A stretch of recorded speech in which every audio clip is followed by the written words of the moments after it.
예, 안녕하세요. 저희 계속해서 민수기 3장 뒤에 부분 공부하도록 하겠습니다. 먼저 잠깐 기도하겠습니다. 하나님 아버지, 주님의 말씀의 길로, 주님의 길로 저희가 항상 걸을 수 있도록 도와주시고, 또 저희만 걸을 뿐 아니라 저희 아이들도 주님의 길로 걸을 수 있도록 주님 도와주시기 원합니다. 감사드리며 예수님의 이름으로 기도드렸습니다. 아멘. 예, 이해를 위해서 오늘 저희가 민수기 3장 40절부터 51절 끝까지 볼 건데요. 이해를 위해서 앞부분을 좀 보겠습니다. 민수기 3장 11절, 12절 이렇게 말씀하고 있습니다. 주께서 모세에게 말씀하여 이르시되 보라, 나 곧 내가 이스라엘 자손 가운데서 레위 사람들을 취하여 이스라엘 자손 중에서 태를 여는 자들, 즉 처음 난 모든 자를 대신하게 하였노라. 그러므로 레위 사람들은 내 것이 되리니. 하나님께서는 6월절 밤에 어린 양의 피로 자신의 백성인 이스라엘을 이집트의 노예 생활에서 구원하셨습니다. 주님께서는 이렇게 이스라엘 백성을 구원하시고 그들이 구원받은 백성으로서 주님을 섬기기를 원하셨습니다. 하나님께서는 값없이 구속해 주셨어요. 구원받은 사람이라면 주님을 섬기려는 마음을 가지고 있는 것이 너무나도 당연하고 정상입니다. 주님을 섬기지 않고 내 마음대로 살아야겠다는 마음을 가진 구원받은 사람이 있다면 그것은 비정상이에요.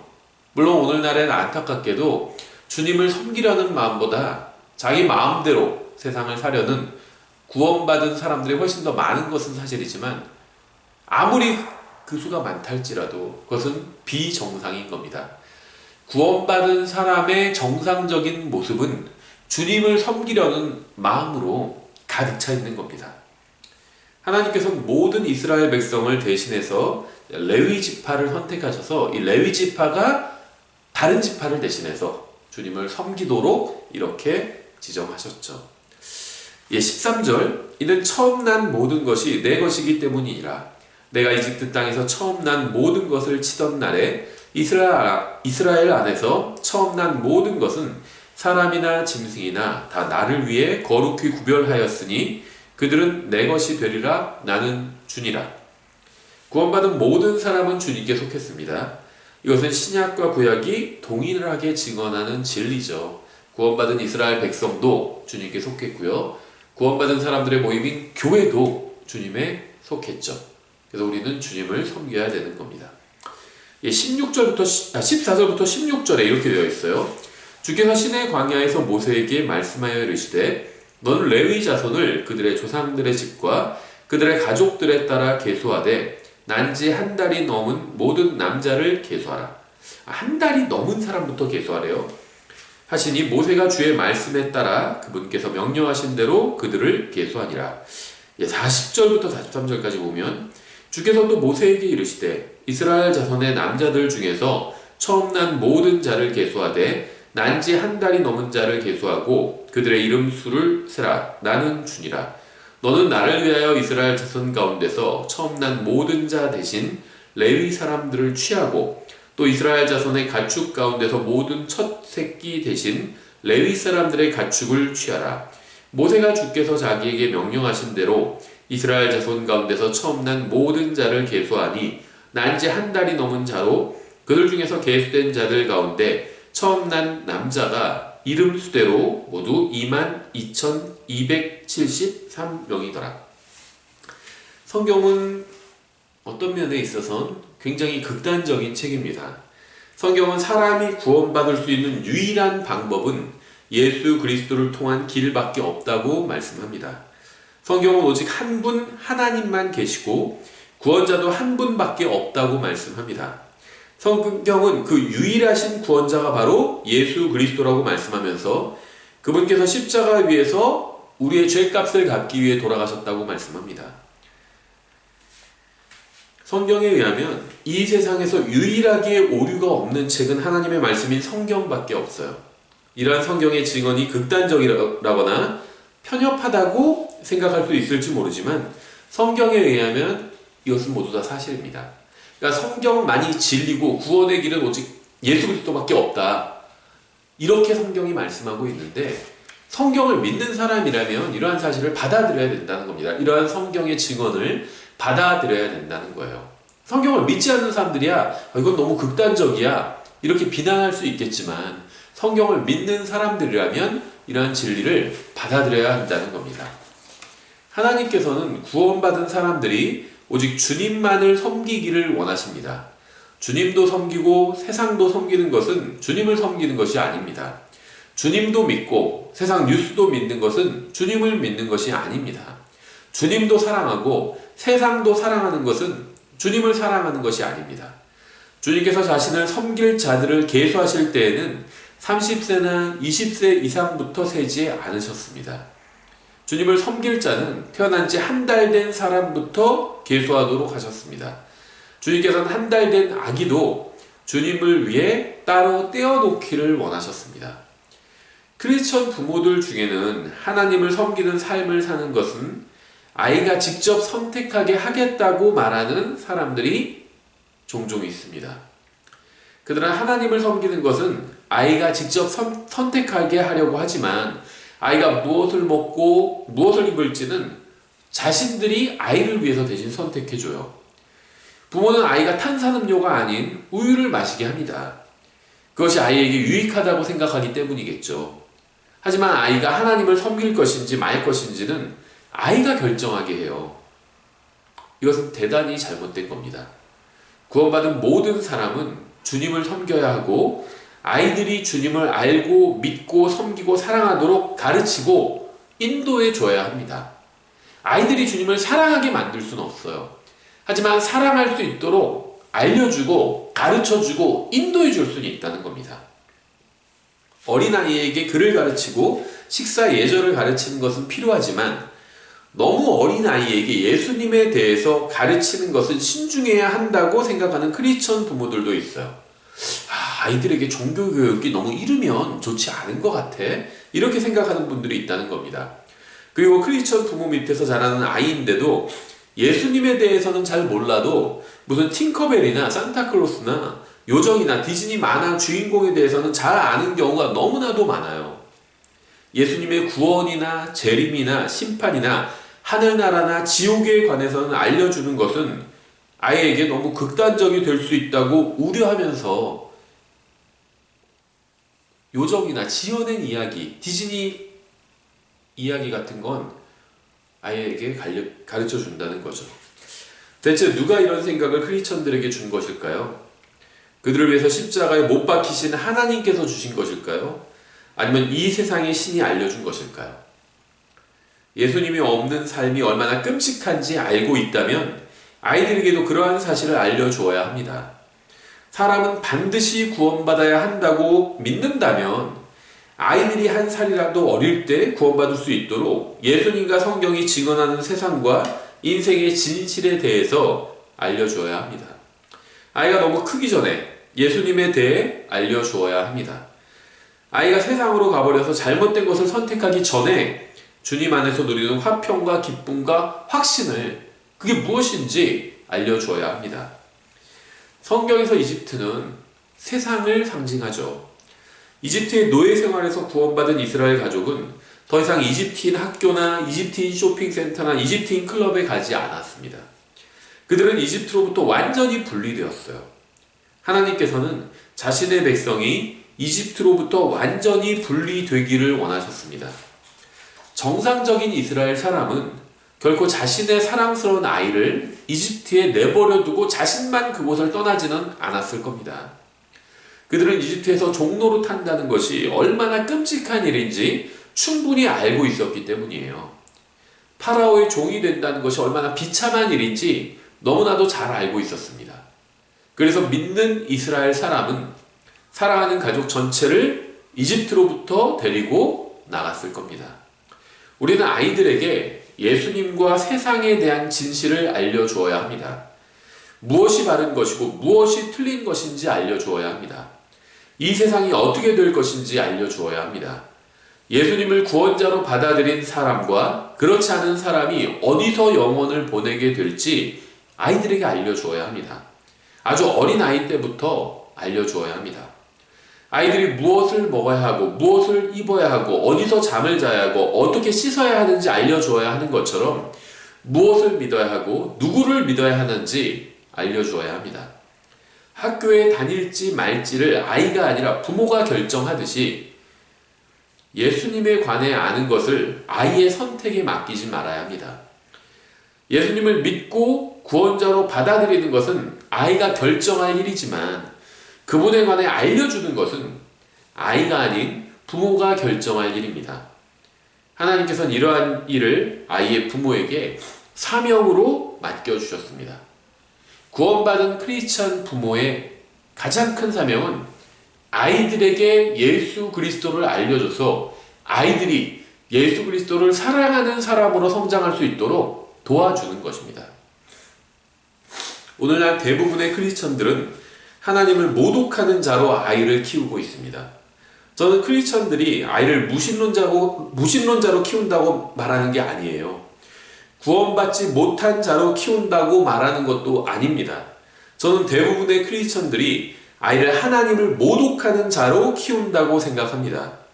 하나님을 믿는다고 말하지만 그분의 말씀을 무시하는 것은 하나님을 모독하는 것입니다. 그분을 믿는다고 하고 주님이라고 부르지만 그분의 말씀대로 행하지 않는 것은 그분을 모독하는 것입니다. 44절부터 끝까지 읽겠습니다. 주께서 모세에게 말씀하여 이르시되 이스라엘 자손 가운데서 처음 난 모든 자 대신 레위 사람들을 취하고 또 그들의 가축 대신 레위 사람들의 가축을 취하라. 레위 사람들은 내 것이 되리니 나는 주니라. 이스라엘 자손 중에서 처음 난 자들이 레위 사람들보다 273명 더 많은즉 그들을 대속하기 위하여 너는 머릿수대로 5세겔씩 취하되 성소의 세겔에 따라 그것들을 취할지니 1세겔은 20게라 아니라. 또 너는 그들 중에서 남은 자들을 대속할 때 쓸 돈을 아론과 그의 아들들에게 줄지니라. 모세가 레위 사람들로 대속한 사람들 이외의 사람들에게서 대속하는 돈을 받았으니 곧 그가 이스라엘 자손 중에서 처음 난 자들에게서 받은 돈이 성소의 세겔에 따라 1365세겔이더라. 모세가 대속받은 자들에게서 취한 돈을 주의 말씀에 따라 아론과 그의 아들들에게 주었으니 주께서 모세에게 명령하신 것과 같았더라. 주님을 섬기는 일은 아론과 그의 아들들에게 맡겨졌습니다. 아론은 어떻게 주님을 섬겨야 하는지 아이들을 가르쳐야만 했습니다. 그리스도인 부모는 아이를 단순히 구원받은 사람으로 키우는 것으로 만족해서는 안 됩니다. 하나님을 존중하는 사람으로 키워야 합니다. 그리스도인 부모는 자녀가 구원받은 것으로 만족해서는 안 돼요. 하나님을 높이고 그분의 말씀대로 사는 사람이 될 수 있도록 인도해 주어야 합니다. 아이가 강제로 하나님과 성경을 믿게 할 수는 없지만 아이에게 하나님에 대해서 알려주고 그분께로 인도해 줄 수는 있습니다. 아이들이 어릴 때 하나님과 그분의 말씀에 대해서 가르쳐 주지 않고서는 아이들이 장성한 후에 교회를 떠나고 세상에서 방탕하게 살게 되면 도대체 무엇이 문제인지 모르겠다고 하소연하는 크리스천 부모들이 있어요. 문제는 아이들이 어렸을 때 마땅히 알아야 할 것들을 가르치지 않은 것이고요. 그 결과 아이들은 하나님을 모독하는 자로 성장한 것이 바로 문제겠죠. 잠언 22장 6절에서 이렇게 말씀하고 있어요. 아이가 마땅히 가야 할 길로 아이를 훈육시키라. 그리하면 그가 늙어서도 그 길을 떠나지 아니하리라. 성경은 아이가 마땅히 가야 할 길로 훈육시키라고 말씀합니다. 그 길을 실제로 걸어가는 것은 아이의 결정에 달렸지만 나중에 그러한 결정을 하기 전까지는 아이를 훈육시킬 수는 있습니다. 용맹한 군인이 되는 것은 개인의 결정에 달렸지만 용맹한 군인이 되도록 훈련소에서 훈련을 시킬 수 있는 것과 같죠. 디테일한 것들 하나하나까지 다 훈련시키지 못할 수도 있어요. 중요한 것은 아이에게 길을 알려주는 것이에요. 길을. 아이가 마땅히 가야 할 길로 아이를 훈련시키라고 말씀하고 있잖아요. 바른 길을 가도록 훈련시키는 것이 핵심이라는 겁니다. 실제 그 길을 가는 건 아이가 가는 거예요. 그 바른 길을 가도록 훈련시킬 수 있다는 겁니다. 아이들에게 길을 알려줘야 합니다. 하나님께서 말씀하셨다면 그것은 항상 옳다는 것을 가르쳐 주어야 합니다. 주님의 말씀대로 행하고 행해야 한다고 가르쳐 줘야 돼요. 창조주 하나님께 영광을 돌리는 것이 우리의 임무라는 사실을 가르쳐 줘야 됩니다. 그리고 하나님께 영광을 돌릴 수 있는 유일한 방법은 하나님의 말씀대로 행하는 것입니다. 주님께서 주시는 구원의 선물을 받아들여야 한다고 아이들을 가르쳐야 합니다. 구원받은 이후에는 주님을 위해서 살아야 한다는 사실을 가르쳐야 합니다. 그것이 우리에게 진정한 기쁨과 평안을 준다는 사실도 가르쳐야 합니다. 아이가 아주 어렸을 때부터 이러한 사실을, 이러한 진리를 가르쳐야 합니다. 어떤 조사에 따르면 구원받은 사람 중에 오직 9%만이 성경적인 세계관에 동의한다고 합니다. 오직 적은 수의 구원받은 사람만이 하나님의 말씀대로 살려고 한다는 거예요. 대다수의 구원받은 사람들이 말씀대로 살지 못하는 이유는 말씀을 제대로 배운 적이 없기 때문이에요. 그래서 90% 이상 되는 대부분의 개신교인들이 예수님의 신성과 재림과 사탄의 존재와 성경의 무호성을, 또 하늘나라와 지옥의 존재를, 또 예수님을 통한 유일한 구원 방법 등 이 성경이 가르치는 기본적인 진리를 믿지 않고 있는 거예요. 대부분의 기독교인들은 성경을 기록된 그대로, 말씀하신 그대로 믿지 않는다는 겁니다. 왜냐하면 성경을 배운 적이 없기 때문이에요. 교회에서도 배운 적이 없고 가정에서도 부모에게 배운 적이 없기 때문입니다. 아이들을 죄로부터 지켜주는 것은 하나님의 말씀대로 사는 것밖에 없습니다. 구원받지 못한 사람이 죄를 짓고 사는 것처럼 구원받은 사람도 죄에 빠질 수가 있어요. 죄에 빠지지 않는 유일한 안전지대는 말씀 안에 거하는 것입니다. 하나님의 말씀을 거부한다면 그것으로 인해서 오는 악한 결과를 피할 수가 없습니다. 부모는 아이들이 말씀 안에 거하는 방법, 말씀대로 사는 법을 가르쳐 주어야 합니다. 실제로 말씀대로 사는 것을 선택하는 것은 아이겠지만 그 방법을 가르쳐 주는 것은 부모입니다. 말씀을 알아야 나중에 아이가 선택할 수가 있는 거겠죠. 하나님의 길을 아는 아이는 모르는 아이보다 훨씬 더 쉽게 하나님의 길을 선택할 수 있습니다. 아이가 그 길을 잘 알면 알수록 선택의 순간이 왔을 때 망설임 없이 하나님의 길을 선택할 수가 있어요. 선택은 아이가 합니다. 하지만 어렸을 때부터 마땅히 가야 할 길, 하나님의 길이 무엇인지 배운 아이는 그 길을 모르는 아이들, 그 길에 대해서 배운 적이 없는 아이들보다 그 길을 선택할 확률이 비교할 수 없을 정도로 훨씬 더 높을 겁니다.